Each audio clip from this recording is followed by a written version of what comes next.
The replacement order only had one set of bushings instead of two, so I was unable to use what they sent. They also sent two 3-inch sleeves instead of four. The spring U-bolts look and will work out just fine. They're 9/16. I'm cutting out these 3.5-inch sleeves to 3-inch, using the 3-inch sleeve as a template, marking it, and then using the lathe. Sitting on its weight, I like the ride height. Looks really good.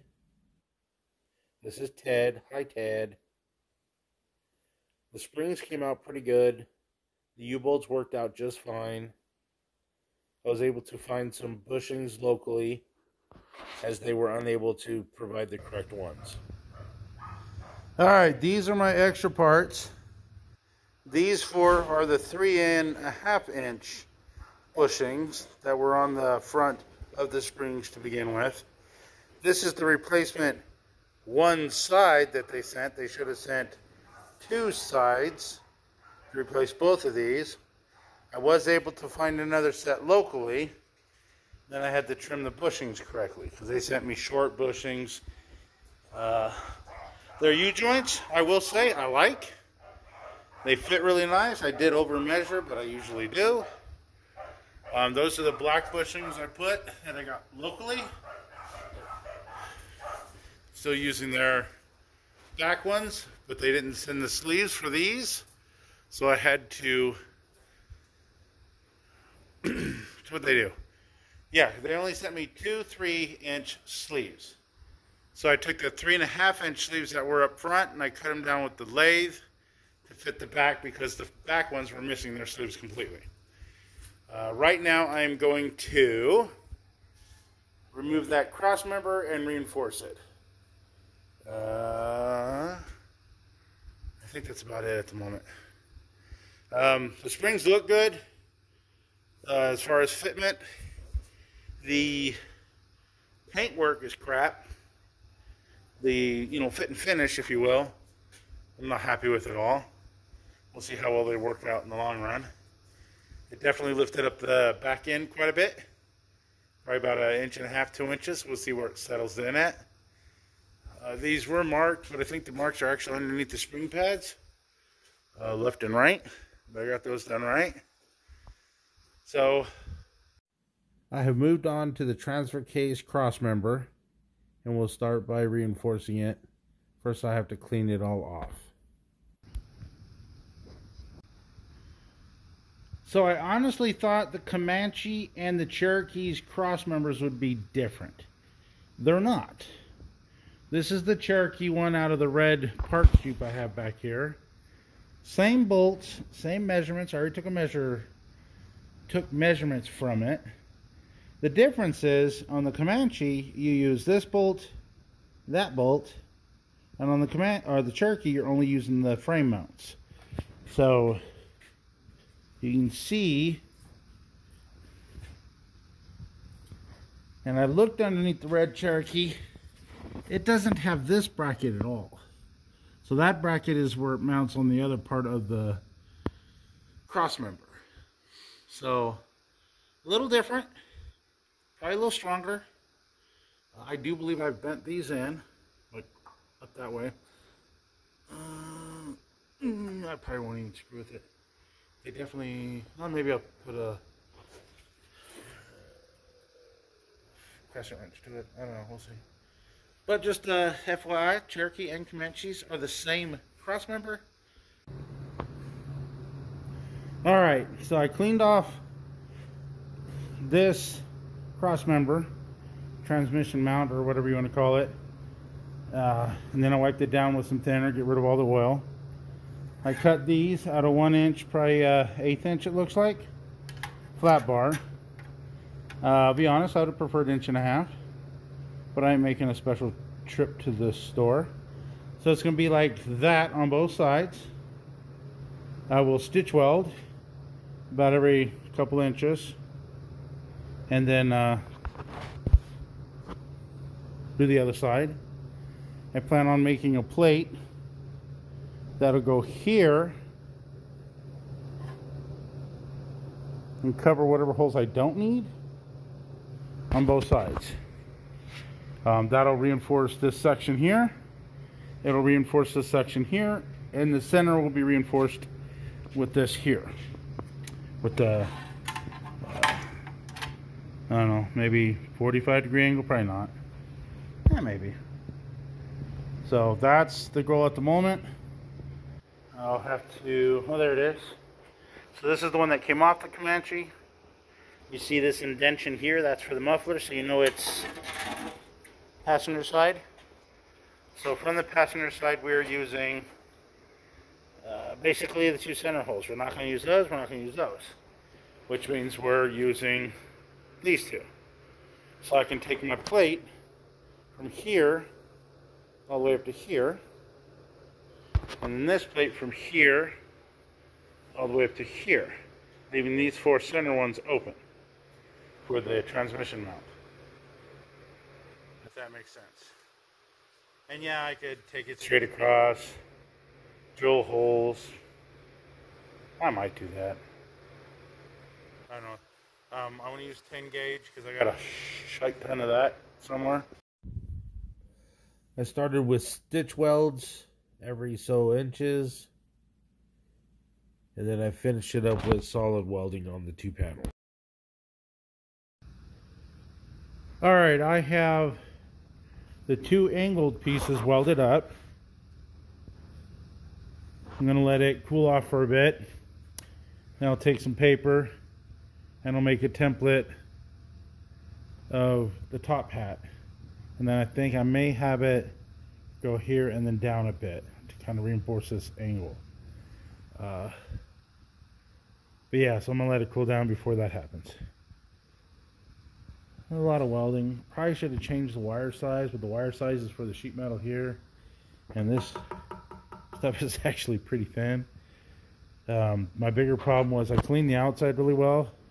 The inside's like full of oil, so I kept having fires, which doesn't hurt nothing, just it sucks away the CO2, the gas shielding. But other than that, it seems to be doing well and it looks good. So I'm going to take a break and let it cool. Alright, this is the top piece being fit tested. I used an angle finder to bend it on the workbench. I also used aluminum blocks to help on the other side separate it. As you can tell, it's taller after the one side was bent. Using the blocks allows it not to bend in the center. Alright, so we can see progress is being made. I used the angle finder to find the angle on both sides. I guess I did it that way. Anyways, one piece. I think what I'm going to do is put it on and then weld it and then use the mag drill to open up these two after it's welded. Well, actually 2 and 4. Yeah, these I'll double check, but I think that'll be easier than trying to cut it first. Yeah, I think that'll work. I was half tempted to do a couple holes in it to do some plug welds, but I don't think I'm going to bother with that. I think this will be fine. It's only 3.5 inches, or actually 3.25 inch wide. This is basically to keep shit like that from happening. And you can tell on the other one, yeah, it's the two center ones. So it's those two and those two. But you can tell on this one here, I mean, it's just demolished. So this will make this one stronger. Not only did I add these two on both sides, that 1/8 inch plate, I think. Then I'll have this here. It should make this quite a bit stronger. The top plate is all welded on. I will now take this and move to the mill and drill out the 4 holes to 1 inch. Alright, so I got it all welded up. I got a 1 inch drill bit in here, got some pilot holes in here. I'm going to drill these. I want to verify one more time that those are the holes I used. They line up with the first ones I chose. This should hold up a lot better than the last one. With that being said, this last one has been in the Comanche for, I think, since 2018. With me driving it anyway. This is my container. I call it the metal shed because it's metal and it's where I do all my metal work. The lathe, the mill. Have the acetylene torch in here. Yes, that looks dangerous, but it's actually empty. Yeah. Alright, so let's drill this out. Already got the first 3 done. We'll do this one on camera.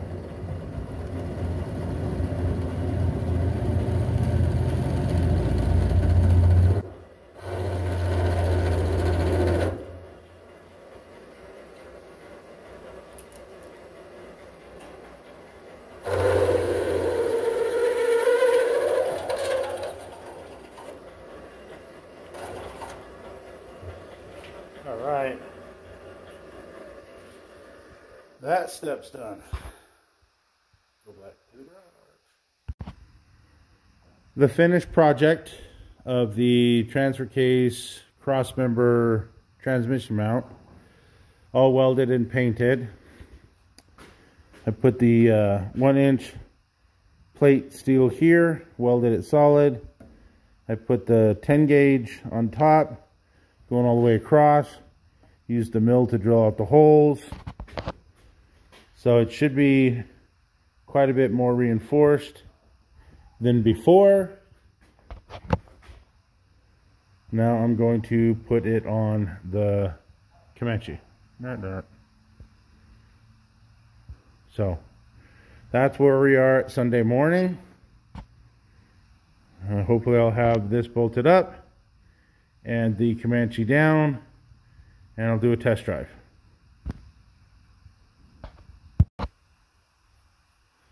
Alright, so I have the transfer case mount put in. I changed the fluid on the transfer case. I checked front and rear diff oils. I cut these down a bit so they weren't hanging down that long. That's about what I took out.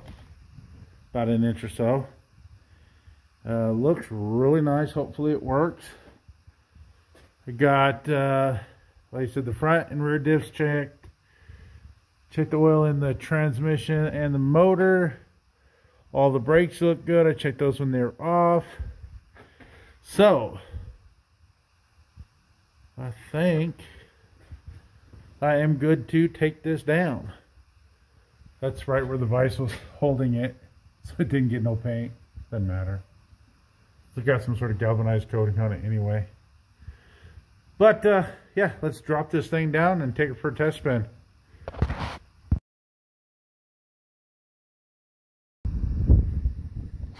Alright, definitely lost the Carolina squat. No longer squatting. It felt really nice. I just took it for a quick little drive. But it felt soft, but not squishy. Didn't feel stiff, didn't feel bouncy. So as of right now, I am happy with it. We'll see where that goes later on. Anyways, it's now windy and about lunchtime. That's about an hour or two past. But I'm gonna go find something to eat.